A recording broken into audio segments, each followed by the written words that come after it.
falamos também no primeiro milagre de Jesus, ou quando ele resolveu inaugurar o seu ministério. Deixa eu te explicar por que Jesus começou o seu ministério supostamente tão tarde. Porque o Senhor, amado, é como a própria palavra diz, o Senhor, Ele respeita os limites de cada lugar. A cultura judaica, um homem só se tornava maior de idade a partir dos 30 anos. Se Jesus estivesse nos dias de hoje, e estivesse morando nos Estados Unidos, ou algum outro lugar, ou no Brasil, e que a lei lá, para ter autoridade, é acima de 21, como alguns cargos políticos, não levanta ninguém com 18 anos, tem que ser acima de 21, porque 21 é o fechamento. Jesus teria começado o seu ministério com 21 anos. Talvez você diga, pastor, mas ele não seria um pouco infantil? Talvez ele não seria um jovem meio descabeçado? Não, porque com 12 anos ele ministrou no templo. E ministrou para sacerdotes também. Sabe, querido?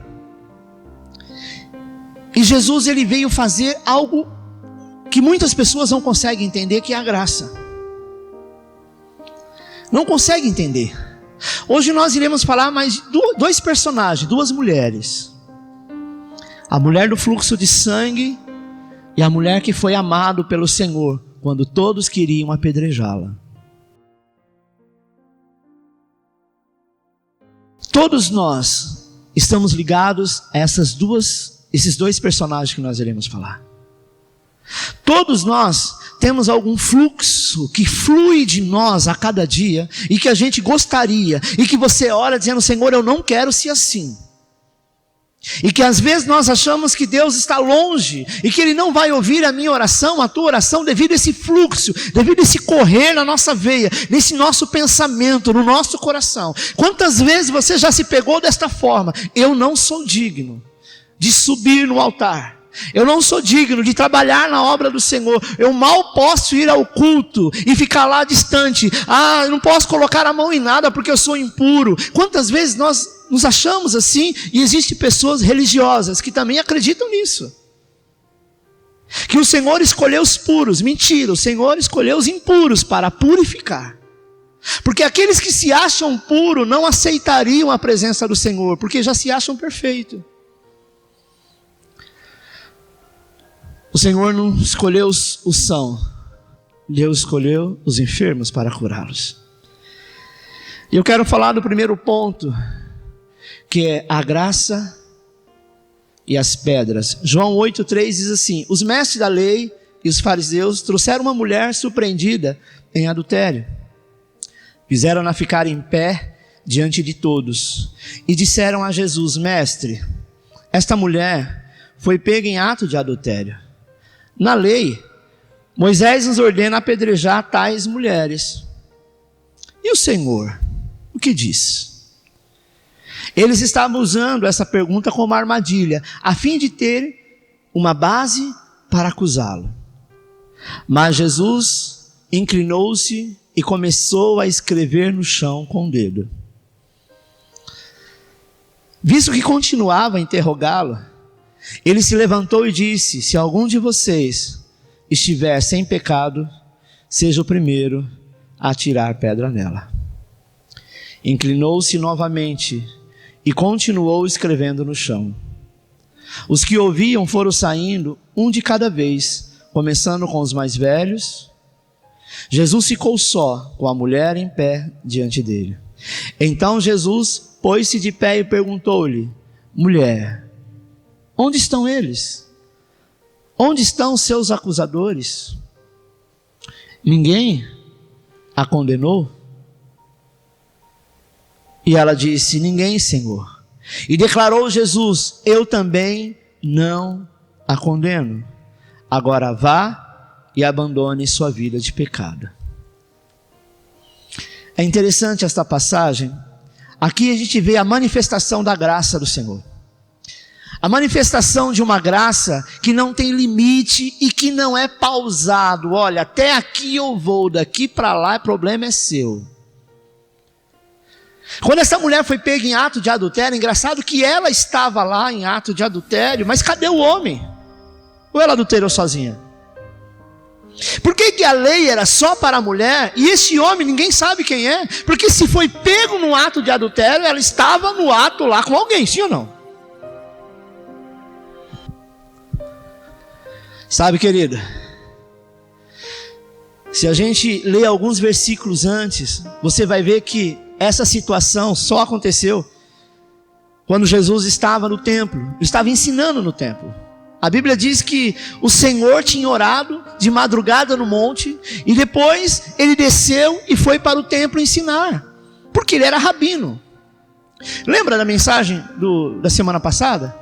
Ele passou por todas aquelas situações, ele se tornou um rabino, ele ensinou, ele era o melhor dos melhores, lembram disso? Que era aquilo que os judeus ensinavam, e a partir dos 30 anos, que era maior de idade, você se tornava mestre e podia ter discípulo. Jesus seguiu toda esta situação.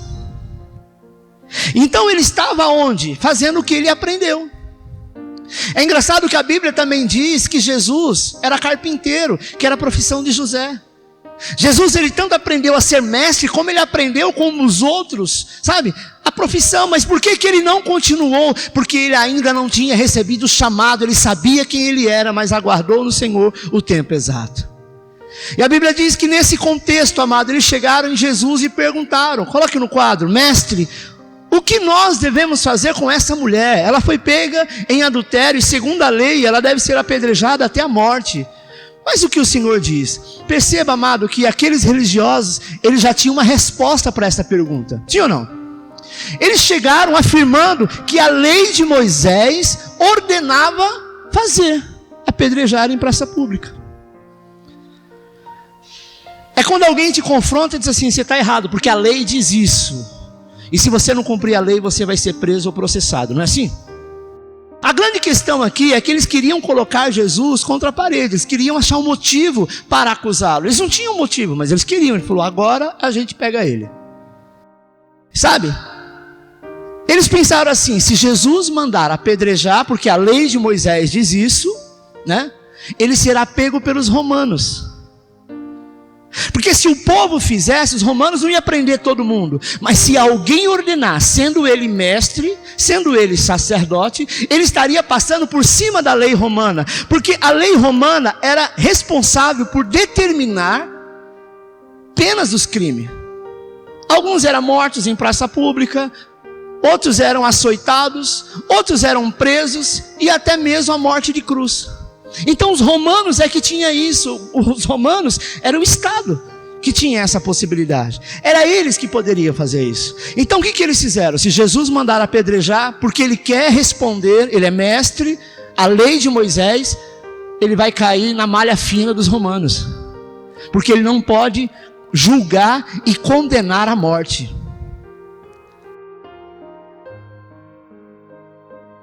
E aí então nós pegamos ele. É engraçado que o raciocínio deles foi bem interessante, né?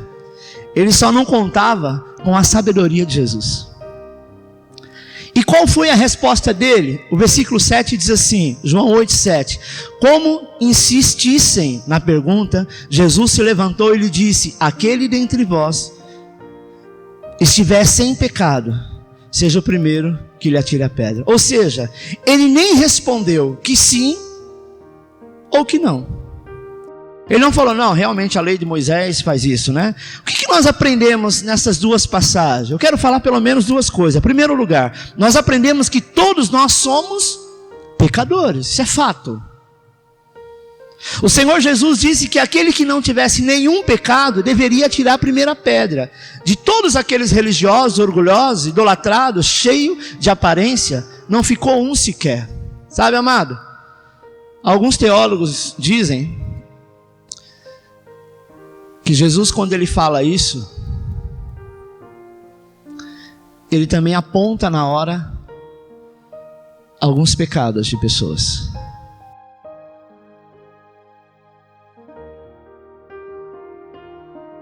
Quem tem telhado de vidro tem medo de jogar pedra no telhado dos outros. A Bíblia não fala, alguns estudiosos, eu não acredito, mas tem muitas teorias, linhas e pensamentos que não afirmam que ele citou o pecado de alguém. Mas quando você está diante de uma pessoa santa e você olha para a pessoa e diz, tem certeza que você vai jogar essa pedra? Eu preciso falar do pecado da Mônica, da Gabi, do Gé, da Maria, do João? Ah, mas aí, pastor, ele intimidou com a palavra. Eles queriam pegá-lo dizendo assim, se ele mandar apedrejar, ele vai cair na malha fina dos romanos, porque ele não tem autoridade de pena de morte. E se ele disser assim, não vamos fazer o que a lei diz, nós pegamos ele, porque se ele diz mestre, se ele diz sacerdote, se ele está fazendo discípulos, se ele é alguém que é estudioso da Bíblia, ele não pode ir contra a lei de Moisés. Você entendeu que ele estava no mato sem cachorro? Mas a graça alcançou naquele momento. Ele simplesmente disse, quem não tem pecado, seja o primeiro a tirar pedra. Ele desobedeceu a lei dos romanos? Não. Ele desobedeceu a lei de Moisés?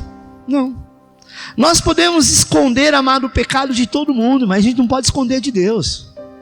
Sabe? Jesus conhecia a vida de cada um ali. Romanos 3:23, Paulo diz que todos nós pecamos e carecemos da glória de Deus. Segundo lugar, nós aprendemos que Jesus não veio para nos condenar ou nos acusar. Jesus veio para nos perdoar. E a partir do versículo 10 diz assim, então Jesus pôs-se em pé e perguntou-lhe, mulher, onde estão eles? Ninguém a condenou?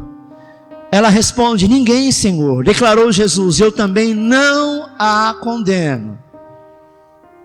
Mas ele não disse assim, só que é o seguinte, vai embora, abandona essa vida de pecado. Mas se você pecar, não vem que eu não vou te salvar mais não. Você vai morrer em praça pública, é assim que a gente faz, não é?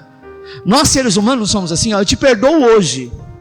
Mas se você cair no mesmo erro, nem procura, que eu não vou te ajudar.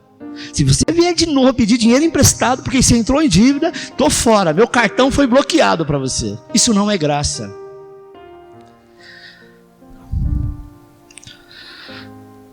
Você já teve algum pecado que você confessou ao Senhor? Disse, Senhor, eu nunca mais vou cometer isso.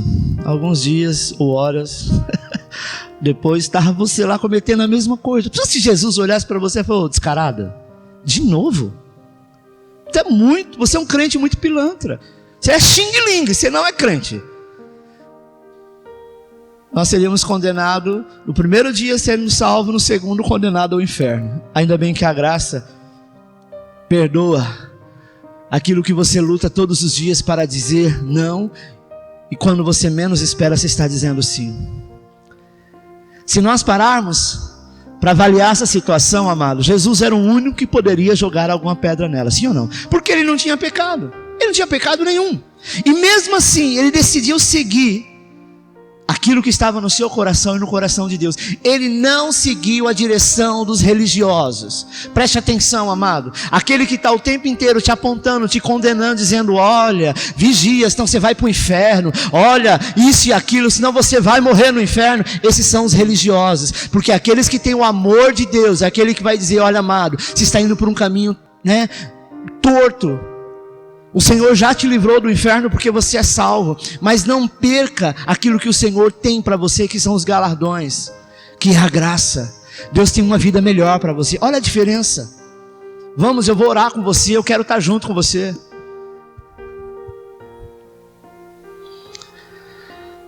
Eu tive um diácono logo no começo do meu ministério. Ele era jovem, na época ele devia ter uns 20, 22 anos. E ele começou a pregar para o irmão dele, que era drogado. E o irmão dele começou a ir para a igreja.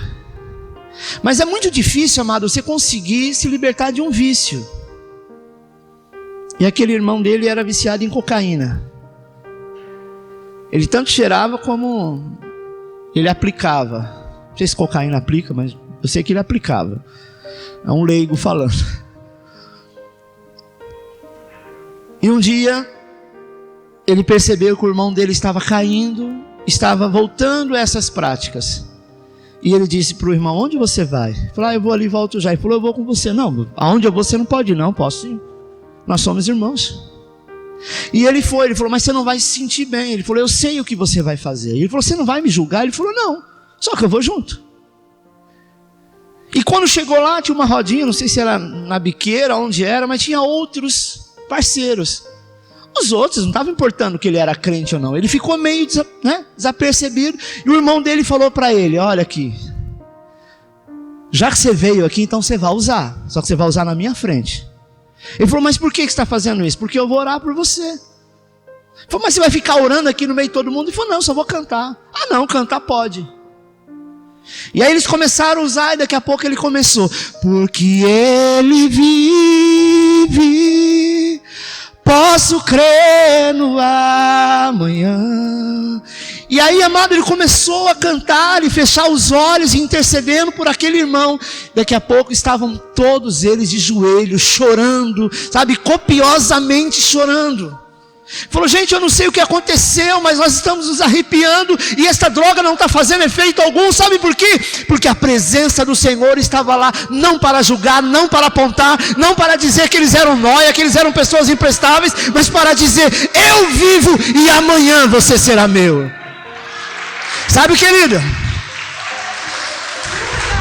o Senhor, Ele nunca vai lançar ninguém fora. Pastor, mas olha, eu participava do coral da igreja, eu pregava a palavra e hoje eu estou desse jeito. Não mudou nada para o Senhor. Espere que a graça vai te alcançar. Talvez você não sabe ainda. Se você ainda é aquela pessoa que quando você peca, você erra, você acha que você vai para o inferno, você não entendeu a graça. Você não entendeu o que é salvação. Você não entendeu o que é amor de Deus. Porque pecar, infelizmente, nós iremos pecar mesmo quando não queremos, e às vezes até queremos. Eu já contei um testemunho aqui daquele pastor que falou: hoje eu vou desviar. Lembra disso? Quem não sabe, eu vou contar a história de novo. Eu sou um contador de história. E ele então foi para uma boate. Chegando lá, ele viu uma moça de cabelo comprido, bonita, e ele falou: vai ser aquela. Hoje eu caio. Estava revoltado. Você acha que o pastor também não se revolta? Não fica triste? E quando ele chama, aponta para aquela mulher e faz assim. Ela olhou e ficou meio assustada, ele não estava entendendo nada. E ela diz para outra amiga: meu Deus, é o meu pastor que veio me buscar. E ele não a reconheceu como membro, amado. Eu tiro por mim, muitas pessoas às vezes me cumprimentam, falam: oi pastor, tudo bem? Eu falo: oi. Tá lembrado de mim? Não. Ah, tem uns 20 anos, foi o senhor que me batizou. Só falta falar: jura? Faz parte. Possivelmente, amado, aquela moça era alguém que lá atrás foi nessa igreja, talvez foi batizado, foi membro, o pastor não se lembrou dela. E quando ela chega perto dele, ele sem falar nada, ela não deixou ele falar, chorando, ela começou a dizer: ah, obrigado, eu sei que foi o Senhor que mandou você aqui, pastor, para me tirar desta vida e para orar pela minha vida.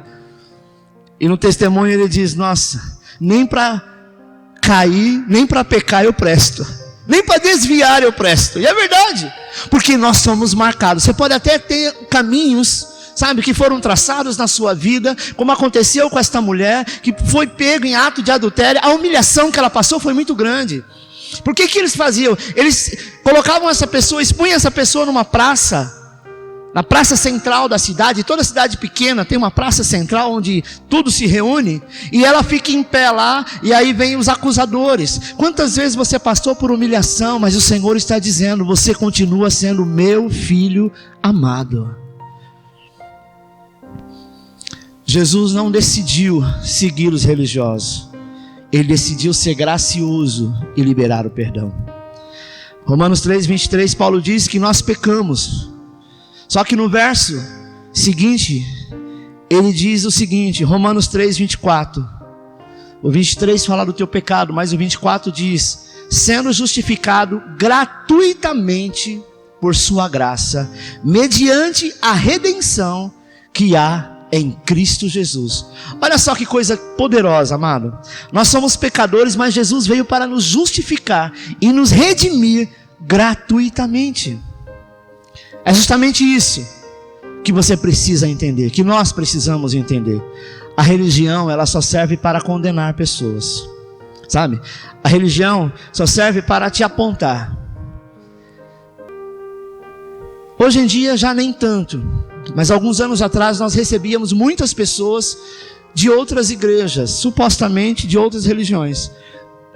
Pastor, eu estou aqui porque eu fui expulso da minha igreja. Por quê? Porque cortei o cabelo.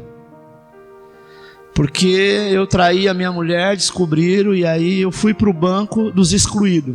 Tem uma igreja aí que tem um banco dos excluídos. E uma vez excluído, nunca mais você volta. Você pode até ficar lá, mas lá... Imagina que humilhação. Está parecendo aquela mulher do fluxo de sangue que tinha que andar com chacoalho, com sino no pescoço, dizendo imunda que está entrando. Deus não expõe ninguém. Eu imagino que quando Jesus estava escrevendo no chão, ele estava escrevendo graça. Ele não olhou e nem ficou encarando aquela mulher, porque uma pessoa, quando ela está no ponto que Jesus estava, sendo santo, sendo justo, se ele começasse a olhar para aquela mulher, ela já estava humilhada, ela ia ficar mais humilhada ainda pela santidade do Senhor. Ele levanta, fala, quem não tem pecado atira a primeira pedra, depois ele volta de novo e começa a escrever. Sabe por quê? Porque ele não estava preocupado com a opinião dos religiosos. Às vezes nós ficamos preocupados com o que as pessoas vão dizer. Você precisa saber quem você é em Cristo. É claro que nós devemos ter, certos pudores. Nós devemos ser vigilantes em algumas coisas. Sendo cristão, a gente não pode estar em todo lugar e fazer todas as coisas que o mundo faz. Mas mesmo se você fizer, você não deixou de ser filho. Jesus veio para nos dar perdão e nos reconciliar com o Pai. Por que reconciliar, pastor? Porque através do pecado nós somos afastados. Não estamos aqui, amado, para incentivar você a uma vida de pecado. E nem para dizer que você deve pecar à vontade, mas para você entender que sempre que você pecar, há um Deus que te perdoa. Quando você confessar, que restaura e que te ajuda a vencer o pecado. O que ele falou para essa mulher foi isso. A segunda pessoa que eu quero falar hoje é da mulher do fluxo de sangue. 2, graça, anos de dor e sofrimento. Sabe, amado, você sabe o que é você ficar 12 anos sofrendo com o fluxo de sangue? A Bíblia chama fluxo de sangue, mas nós sabemos que é hemorragia. E essa hemorragia nada mais é do que aquele ciclo que a mulher tem todo mês, que é a menstruação. Só que é uma coisa muito mais avançada. Olha o que diz Marcos 5,30. E logo Jesus, conhecendo que a virtude de si mesmo saíra, voltou-se para a multidão e disse: quem tocou nas minhas vestes? Disseram-lhe seus discípulos: vês que a multidão te aperta e diz: quem me tocou? E ele olhava em redor para ver o que isto fizera. A mulher, que sabia o que lhe tinha acontecido, temendo e tremendo, aproximou-se e prostrou-se diante dele e disse-lhe toda a verdade. Ele lhe disse: filha, a tua fé te salvou. Vai em paz e ser curada deste teu mal. Preste atenção. Essa mulher padecia 12 anos com fluxo de sangue, com hemorragia. Eu imagino que era muito complicado para ela sair na rua, né? A gente sabe que a menstruação, principalmente os primeiros dias quando vem para a mulher, é uma quantidade exagerada. Agora multiplica isso por não sei quanto, mas dezenas de vezes. Naquela época, amada, minha esposa não gosta que eu fale esse nome, foi o nome que eu aprendi. Naquela época não tinha mods. Ela fala: Lê, não é mods, é absorvente. Eu falei: não, eu sempre aprendi mods, então eu chamo de mods.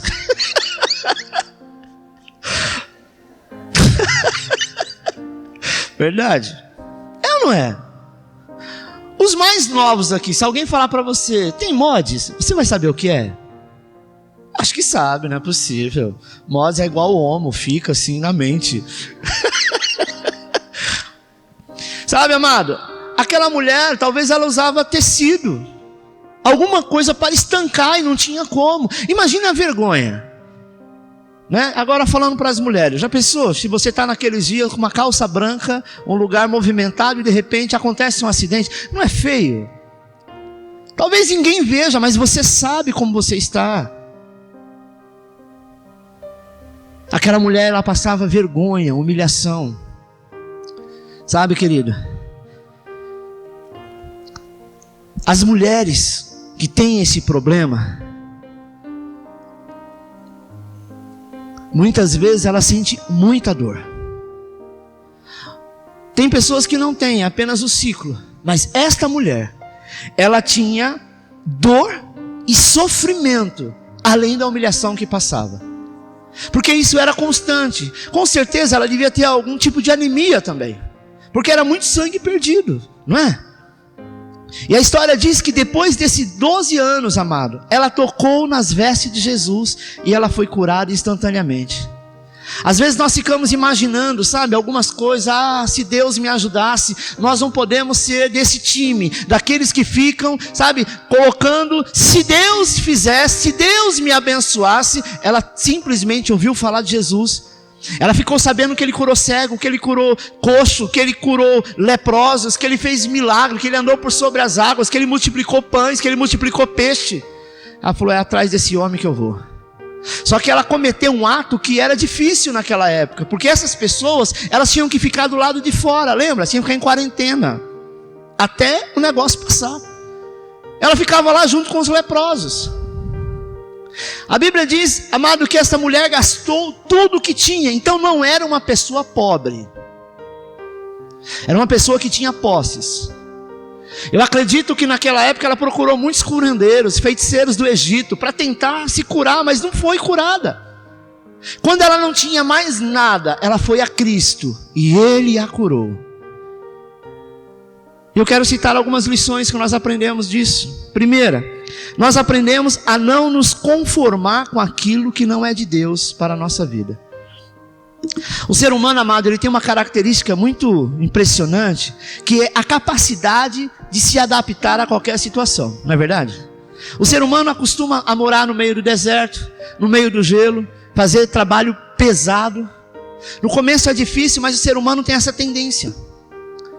Eu fico imaginando, como vocês também já viram, né? Eu vi uma reportagem um tempo atrás, que tinha um casal de médicos, muito bem sucedidos, que estavam morando na Cracolândia.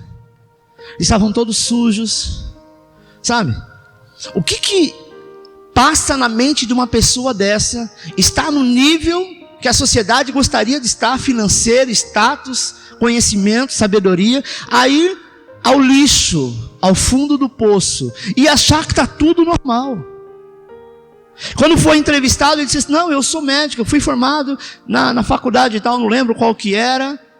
A minha família é assim, assim, assim. Já tentaram me tirar da rua, mas eu prefiro estar aqui com os meus amigos. Aquele povo, era a sociedade que ele optou viver. Então o ser humano tem muito disso, sabe? Ele se acostuma com qualquer coisa. O problema acontece quando nós acostumamos com coisas que nós não deveríamos nos acostumar.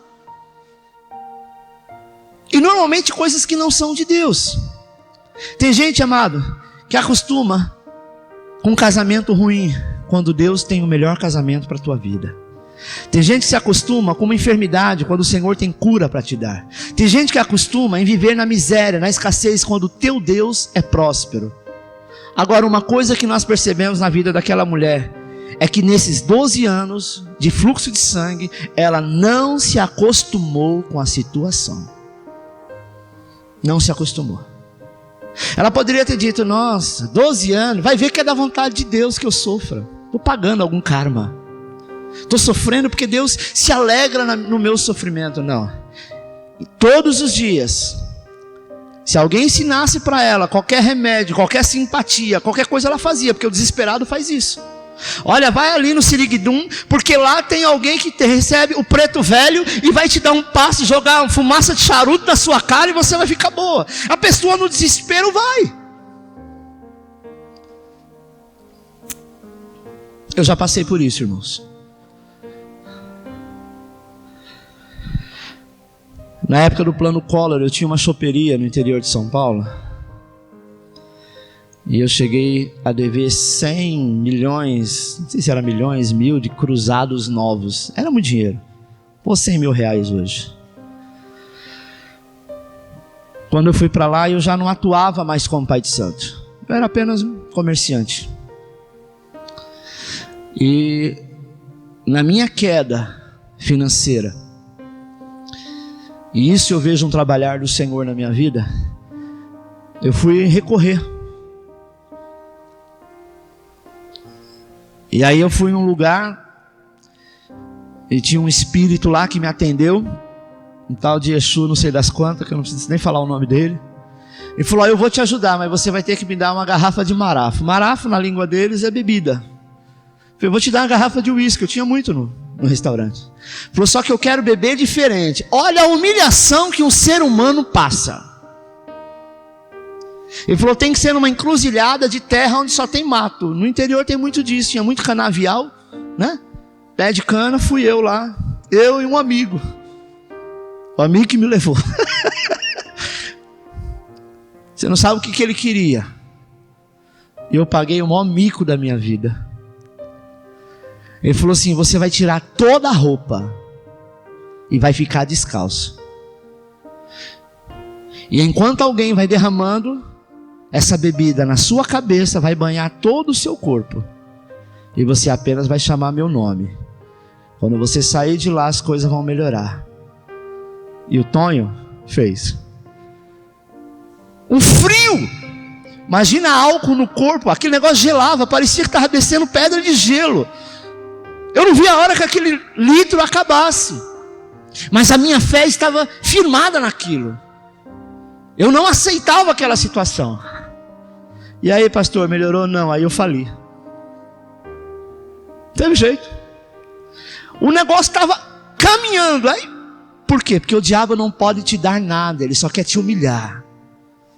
Aí nesse meio tempo, quando eu vim para São Paulo, e veio a minha conversão, aí a história mudou.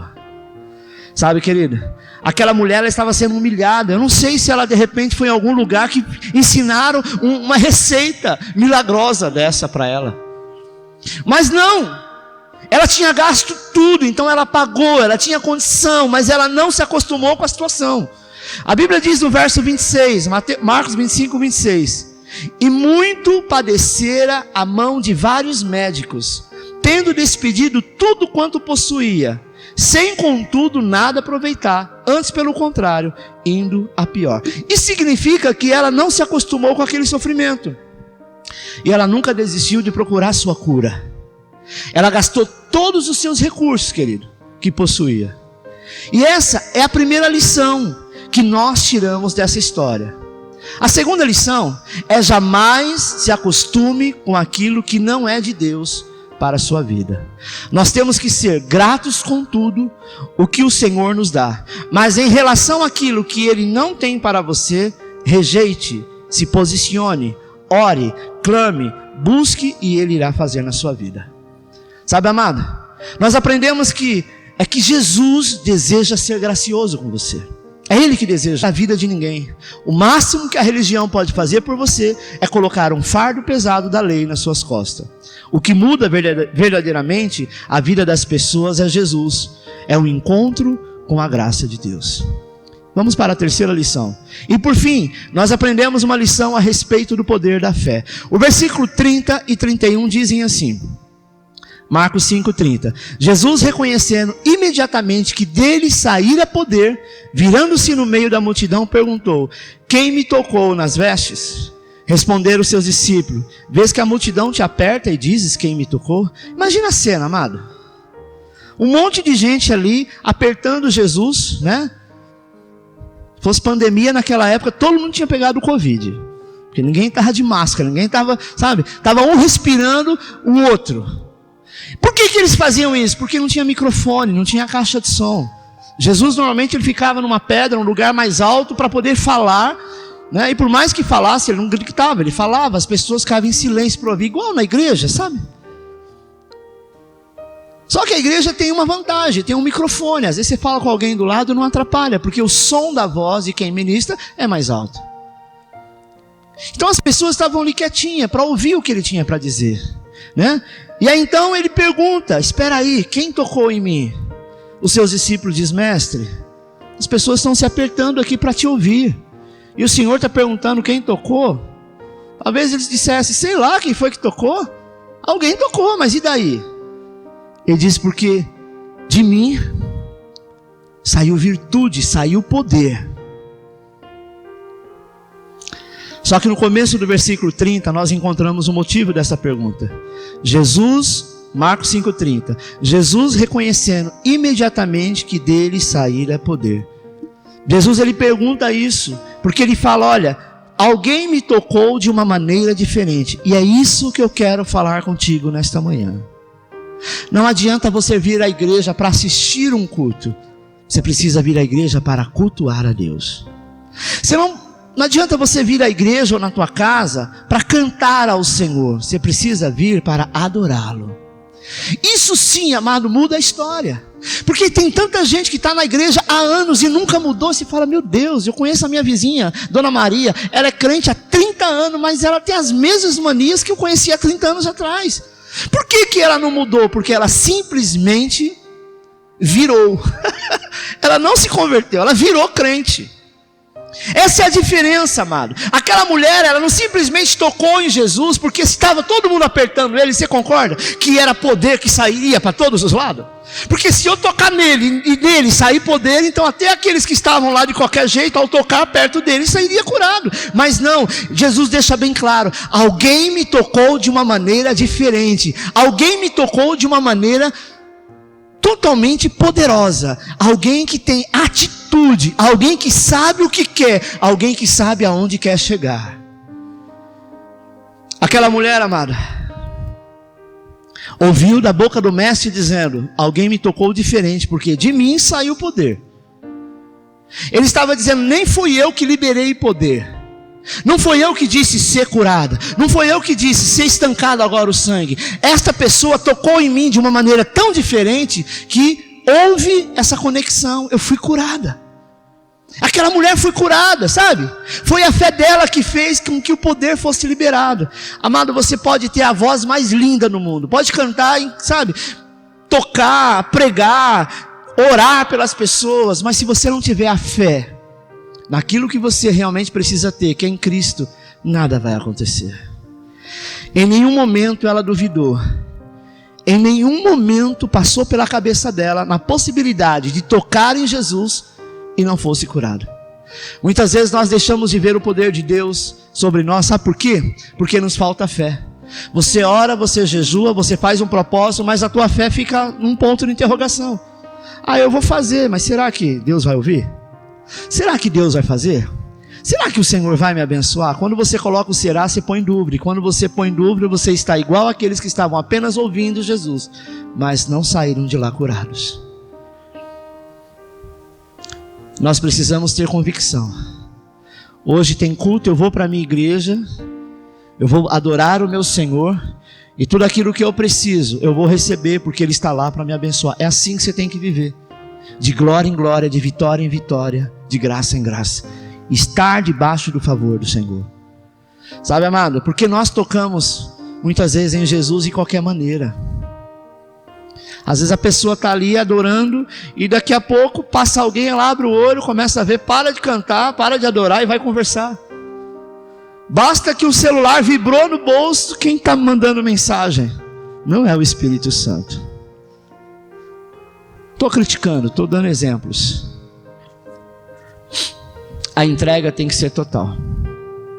Quando você se relaciona com uma pessoa fisicamente, e você entende o que eu quero dizer, tem que haver uma entrega total, senão nada acontece. Sim ou não? Quando você ama uma pessoa, você não ama ela pelas qualidades que ela tem, mas você ama o pacote todo, não é verdade? Olha, eu amo a minha esposa, ela tem vários, algumas coisas que para mim não é legal, como acho que eu tenho mais que ela, mas enfim, ela me suporta. Mas a gente se ama sim. Não quer dizer que a pessoa é perfeita porque você ama. Cristo é perfeito, mas Ele nos ama até com as nossas imperfeições. Mas uma coisa que agrada o coração do Senhor é você ser determinado naquilo que você quer. Ele tem prazer em te abençoar. O prazer do Senhor é te curar, é te libertar, mas Ele precisa ser tocado para que dele venha virtude. Pastor, mas Jesus não está mais aqui para que eu toque nele, para que eu toque nas vestes dele. Ele está contigo, Ele está muito mais perto do que você imagina. Ele mora dentro de você. A palavra dele diz: antes que a palavra saia da tua boca, sabe, suba a sua boca, saia do teu coração e suba a tua boca para você falar, eu já sei o que você quer, diz o Senhor. Você só precisa ter essa convicção: Senhor, o Senhor está comigo, o Senhor está em mim, eu sei que nós vamos conseguir. Eu com a minha fé e o Senhor com o teu poder. Olha que dupla dinâmica. Sabe, amado? Não pode ter dúvida no seu coração. Deixa a religião de lado, enche seu coração de fé e tenha certeza de que o Deus Todo-Poderoso, Ele vai liberar poder sobre a tua vida. Ele vai liberar poder para te perdoar, poder para te curar, poder para te sarar, te salvar e poder para operar milagres. Põe no quadro. O pastor Batista, talvez você já ouviu falar, Martin Luther King. Ele foi assassinado por causa da sua fé militante e afirmou, olha que interessante o que ele disse: o que me assusta não são as ações e os gritos das pessoas más, mas a indiferença e o silêncio das pessoas boas. É verdade, a omissão da igreja, daqueles que se dizem cristãos, salvos e libertos por Jesus, e que professam o nome do Deus vivo e verdadeiro, dá lugar à manifestação da maldade, da violência e da corrupção. Sabe, querido, nós deveríamos ser diferentes, mas nós damos mais lugar para a violência, para a corrupção, para a maldade, do que para a graça, do que para a bondade, do que para a generosidade. Porque nós imaginamos, o que eu vou ganhar com isso, se eu for generoso, se eu for bondoso? Porque nós sempre queremos algo em troca de pessoas. Por que eu vou ajudar essa pessoa pela 15ª vez, sendo que essa pessoa, pelo contrário, quanto mais eu ajudo essa pessoa, mais ele fala mal de mim, mais, sabe, vai me apunhalar pelas costas. Mas quem vai te dar o pago do que você precisa é o Senhor. Talvez não seja nesta vida, melhor que seja na outra, porque a Bíblia diz que será galardão. Sabe, querido, seja transformado pela graça de Deus, seja transformado por aquilo que o Senhor plantou no seu coração. Sabe qual é o seu trabalho diante do Senhor? Apenas descansar nele. Feche seus olhos, eu quero orar por você. Senhor, assim como muitas vezes corremos o risco de ser apedrejados, e fomos apedrejados, humilhados em algumas áreas da nossa vida, mas o Senhor nos alcançou e perdoou, Senhor, aquela mulher, assim como tem nos perdoado a cada dia. Pai, eu libero sobre a vida dos teus filhos uma nova chance, uma nova oportunidade, um novo tempo. Eu libero sobre a vida dos teus filhos, Senhor, a restauração, a ressurreição. Eu libero, Senhor, sobre a vida deles um tempo de milagre. Pai, pelo poder do nome de Jesus, pelo poder da manifestação do teu amor e da tua graça, eles sejam alcançados por ti. A única coisa que cabe a nós é descansar no Senhor. É descansar, Senhor. A única coisa, Pai, que cabe a nós, como seres humanos, fazer, é descansar em Ti, é crer que o Senhor tem feito todas as coisas. A segunda pessoa que nós falamos hoje, Pai, foi a mulher do fluxo de sangue. Ela, com a sua fé, provou que ela não estava à vontade com o que estava acontecendo com ela, mas ela estava determinada a cumprir um propósito do seu coração. E ela disse: tão somente eu tocar, eu serei curada. Pai, eu quero declarar neste momento que a cura do Senhor vai estabelecer um novo tempo em nossas vidas.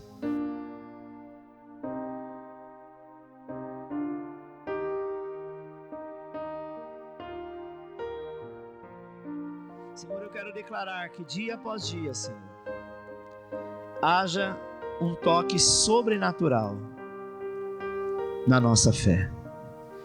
Eu sei que o Senhor é aquele que plantou em nós o teu favor. Eu sei que o Senhor é aquele que plantou em nós a tua graça.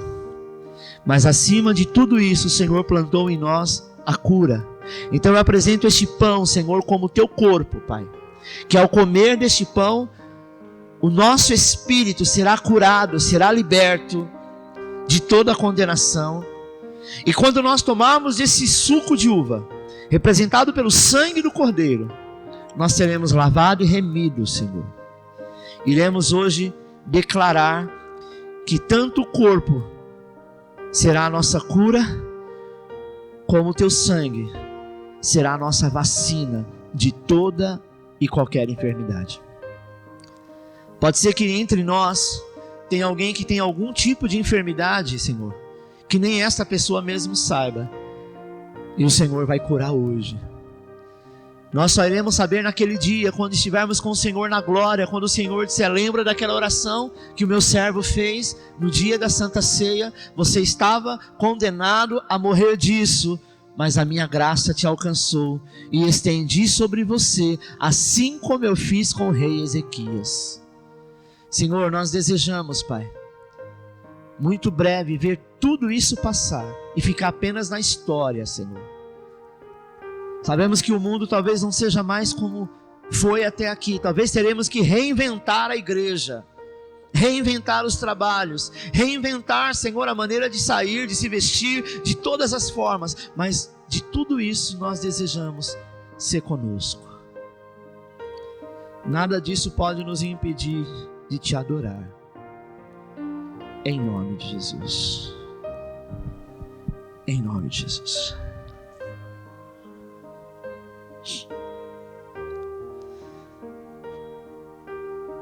Repita comigo: Senhor Jesus, nesta manhã eu te convido a estar conosco todos os dias da nossa vida. Eu quero declarar que ao comer do pão e beber do cálice, eu estarei anunciando a tua morte até o dia que o Senhor voltar. E estou me preparando para ser medicado agora, para ser vacinado agora, para que a minha saúde crie um campo de proteção, um escudo de proteção contra este vírus e qualquer enfermidade que queira alojar no meu corpo. Porque pelas suas pisaduras eu fui sarado. Pelas suas pisaduras eu sou curado.